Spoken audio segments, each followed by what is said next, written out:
शिव की उदारता किसको कहते हैं, शंकर की करुणा किसको कहते हैं, शिव उपासना किसको, शिव दिखने लगे हर जगह, हर घड़ी, हर पल, हर क्षण। विश्वास यदि शंकर पर है तो शिव दिखता है।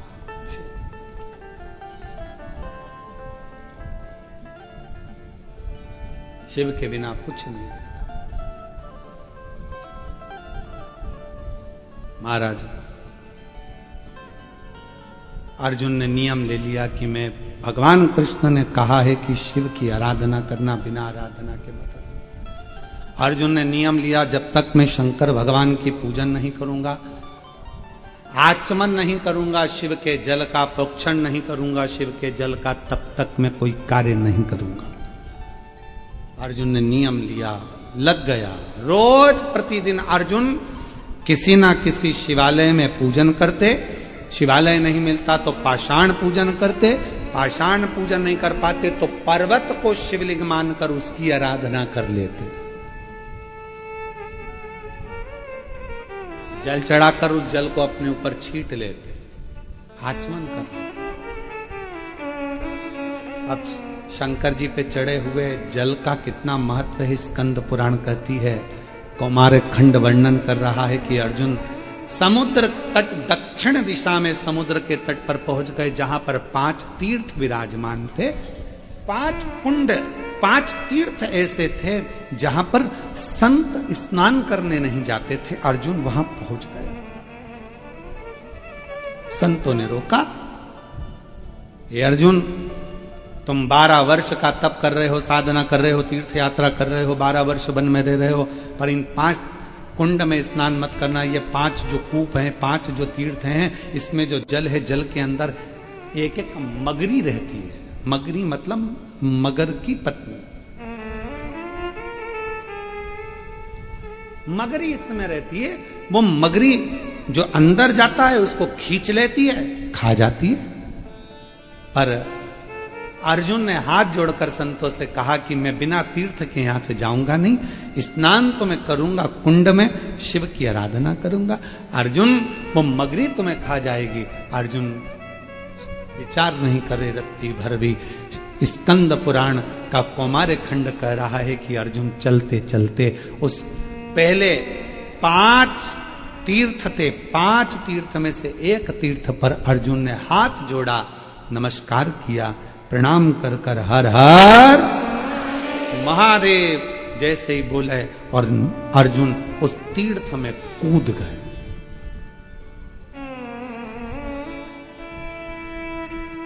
जैसे ही अर्जुन तीर्थ के अंदर कूदे, वो मगरी ने पकड़कर खींचना प्रारंभ किया। वो अंदर ले जा रही है। जैसे ही अंदर ले जा रही थी, अभी अर्जुन का पांव पकड़ा था, अब अर्जुन के जंघा को पकड़ा, कमर को पकड़ा, और पकड़ते सी अर्जुन के हृदय के पास पहुंची और शीश पकड़ने वाली थी कि जिस शीश पर शंकर जी का छीटा, शंकर जी का चढ़ा हुआ जल का प्रोक्षण पड़ा था, वो बूंद उस मगरी को पड़ गई और मगरी अप्सरा बनकर बाहर निकल गई।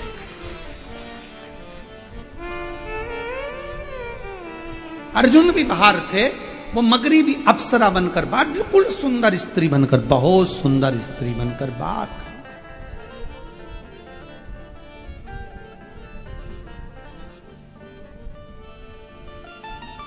अर्जुन ने पूछा, तुम कौन हो?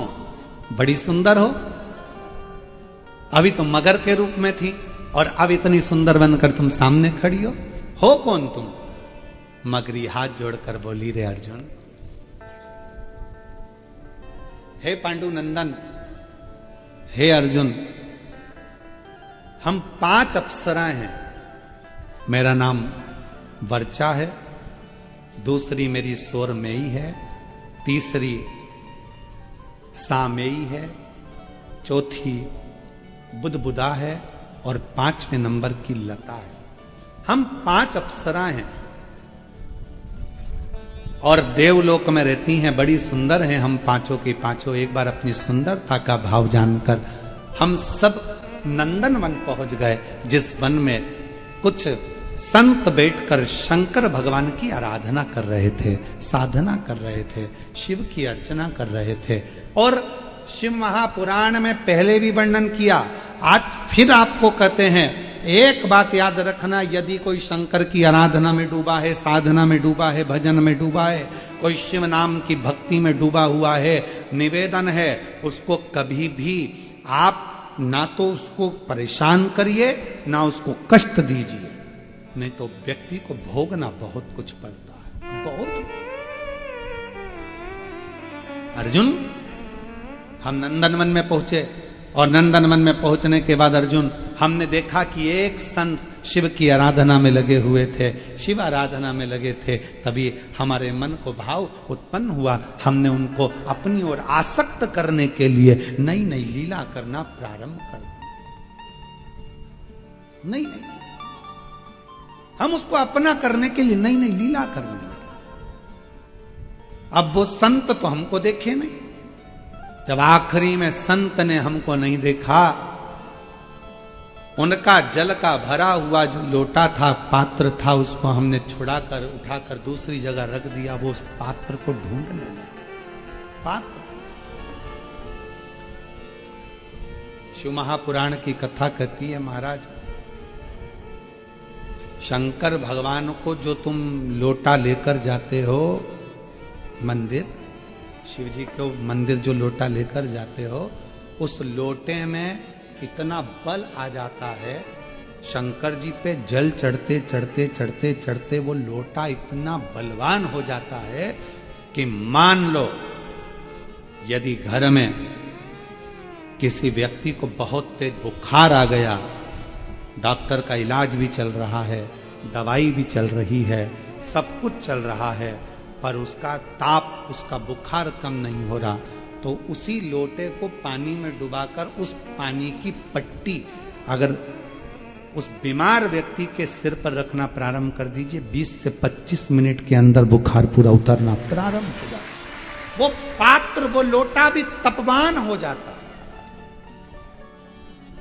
अभी तक अप्सराओं का कुछ नहीं बिगड़ा था, अभी तक अप्सराओं का बाल बांका नहीं हुआ था, संत को अपनी ओर आसक्त कर रही थी, अप्सरा का कुछ नहीं बिगड़ा था, अभी तक कुछ भी नहीं बिगड़ा, कुछ भी नहीं। उन अप्सराओं का कुछ भी नहीं गया, उन अप्सराओं का कुछ भी नहीं बिगड़ा, पर अब वो अप्सरा, अभी तक उनका कुछ नहीं बिगड़ा, कुछ नहीं। शिव कथा में वैष्णव संप्रदाय, वैष्णव संत आए, उसके लिए साधुता है, शिव कृपा बनी रहे। अर्जुन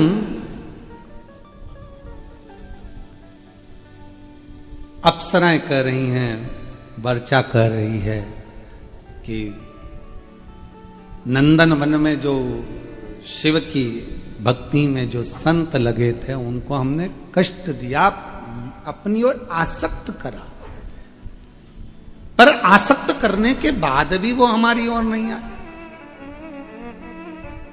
तब हमारे मन में भाव आया, पात्र रखा था जिससे वो जल चढ़ा रहे थे शिव को, और उस पात्र में बड़ा बल होता है, बहुत बल। जैसे आज सारी जितनी पूर्णिमा होती हैं, उन पूर्णिमा में आज की जो पूर्णिमा है, शरद पूर्णिमा, वो बहुत मायने रखती है, बहुत। हम फिर निवेदन करेंगे, आज की जो पूर्णिमा है, प्रयास करो भोलेनाथ जी को एक श्वेत चावल का दाना शंकर भगवान को समर्पित जरूर करो। और रात्रि के समय पर जब चंद्र पूर्ण आनंद के साथ में हो, और यदि कोई शरीर में बहुत ज्यादा कोई रोग ग्रसित हो गया है, कोई चर्म रोग हो गया है, कोई शरीर में कोई भयंकर रोग हो गया है, तो छोटी सी बेलपत्र शंकर भगवान पर चढ़ी हुई चंद्रमा की रोशनी में चंद्रमौलेश्वर महादेव का नाम लेकर औषधि के रूप में उसको चबा चबा कर खा लो चंद्रमा की रोशनी में, उससे वो औषधि का काम करेगी और तुम्हारे रोगों को समाप्त। चंद्रमौलेश्वर महादेव का स्मरण। कौन से महादेव? चंद्रमौलेश्वर। और चंद्रमौलेश्वर महादेव की। चंद्रमौलेश्वर शिव उपासना ये बहुत और आज तो सुंदर शरद पूर्णिमा है, बाबा की बड़े आनंदमय स्वरूप है। चंद्र की रोशनी में आप लोग तो खीर खाते ही हो, पर साथ में एक बेलपत्र का प्रयोग भी जरूर कर कर देखो, वो आपकी जिंदगी में ना जाने कितने रोगों को समाप्त कर देगा, कितने रोग। पर वो बेलपत्र छोटी लेना, ज्यादा बड़ी बेलपत्र नहीं लेना, छोटी सी बेलपत्र लो, शिव पर चढ़ी हुई श्री शिवाय नमस्तुभ्यम बोलकर चंद्र पूर्णता में जब हो, रात्रि के समय पर एक बेलपत्र चंद्रमौलेश्वर महादेव का नाम लेकर उसको चबा चबा कर, जिसको खाने पर मुंह में छाले हो जाते हैं या छाड़ छाड़ हो जाता है तो उसको पीस लो, पीस कर बाहर बैठकर गोली लेकर उसको पानी से निगल जाओ, पर उसको खाओ औषधि के रूप। कहते हैं शरद पूर्णिमा की रात्रि की चंद्रमा की रोशनी एक ऐसी रोशनी होती है जिसमें जितनी औषधीय पौधे होते हैं उसमें एक बल उत्पन्न हो जाता है जो हमारे शरीर के सारे रोगों को समाप्त कर देता है, सारे। आपके यहाँ खीर रखते हैं, हमारे यहाँ हम हमारे कुबेरेश्वर धाम पर हम बेलपत्र रखते हैं रात्रि के समय पर, और वही बेलपत्र जब कोई बहुत ज्यादा तकलीफ में होता है तो वही बेलपत्र का चूरा बल सूख जाती है उसको दे देते हैं, भाई यही पाते रहो, वो औषधीय तत्व है।